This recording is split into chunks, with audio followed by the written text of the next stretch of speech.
Alright, first things first, we want some milk.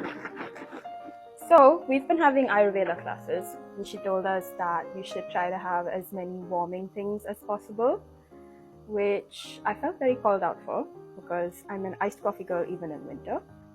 But we're going to make some tiger tea, just like a hug for your stomach. Okay, so we have our milk, and then so this is the mother load. It's little tiger faces, so cute, and it's full of turmeric and also all of these other amazing vitamins for your hair. We love it, we do. Oh my god, it smells so good. It reminds me of when I used to come home from playing. I used to go out after school, and then my mom would always have a glass of hot milk ready for me right after I've come back. And then it was time for homework, but I always have this little treat before. Yum.